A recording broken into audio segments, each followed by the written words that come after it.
PM আমাকে চেম্বারে ডাইকা আমাকে চর মারতে চায়। সুপারভাইজার আছে, এরা শরীরে হাত দেয়, অনেক রকম ভাবে অফার দেয়। আমি একজন গার্মেন্টস শ্রমিক, আমি দুশাখা গ্রুপে একজন অপারেটর। আমি ওইখানে চাকরি বেশি দিন হয় নাই, নতুন ছিলাম। এরপরেও আমি ওইখানে কয়েকদিন চাকরি করছি। আমার কাজের ভুলের কারণে পিএম আমাকে চেম্বারে ডাইকা আমাকে চর মারতে চায়, আমাকে জুতা দেখায়, বিভিন্নভাবে যৌন হয়রানি করে। লাইন চিপ আছে, সুপারভাইজার আছে, এরা শরীরে হাত দেয়, কথায় কথায় বডি ফিকায়, শরীরে ফিকায় দেয়। আবার অনেক সময় অনেক রকমভাবে অফার দেয়। এটা কি ঠিক হয় তাদের?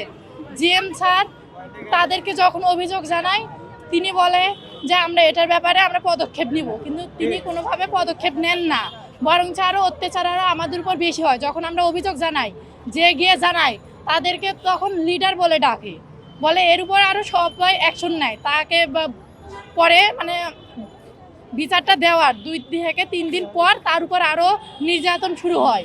তখন আরও সুপারভাইজার, লাইন চিফ, আগে যখন একজন অত্যাচার করছে, এখন আরও সবাই অত্যাচার করে, অফার দেয়, তাকে শরীরে হাত দেয়, বডি কাজ করে, কাজের ভুলের কারণে সাইডে ডাকে নিয়ে যায়, তাকে জুতা দেখায়, হাত দিয়ে বাজে বাজে ইঞ্জিন দেখায়।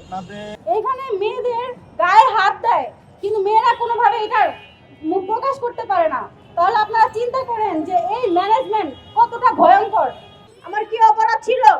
আমি তো প্রেগনেন্ট, আমি কোথাও উঠতেও পারি নাই, জায়গা থেকে উঠতে পারি নাই, তুলে বসেছিলাম, তবু আমাকে এগুলোর ভিতরে জড়াইছে। এমনকি আমরা কোনো অন্যায় করি নাই, প্রতিবাদ করছি। আমরা প্রতিবাদ করার জন্য আমাদের আজকে এই জায়গায় দাঁড় করাইছে। আমরা এটার বিচার চাই। আমাদের মেয়েদের কোনো এখানে মানবাধিকার নাই। আমরা যদি অ্যাবসেন্ট করেছি যে কোনো সমস্যার কারণে, আমাদের দীর্ঘক্ষণ দাঁড় করায় রাখে, 5 ঘন্টা 10 ঘন্টা 6 ঘন্টা আমাদের দাঁড় করায় রাখে, কাজ দেয় না, আমাদের জোর করে রিজাইন দিতে বাধ্য করে। বলে দিবি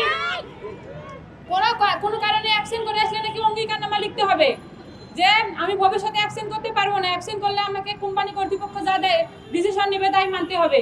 তাহলে কি আমাদের সমস্যা থাকতে পারে না? আমরা কি অ্যাবসেন্ট করে আসলে আমাদের সমস্যা ওরা শুনবে না? না শুনে ওরা আমাদের কি রিজাইন দিতে বাধ্য করাবে?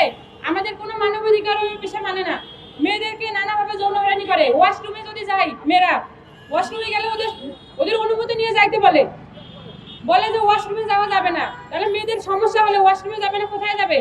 আমরা এই অভিযোগগুলো অনেকবার জানাইছি, আমাদের কোনো কাজ হয়নি।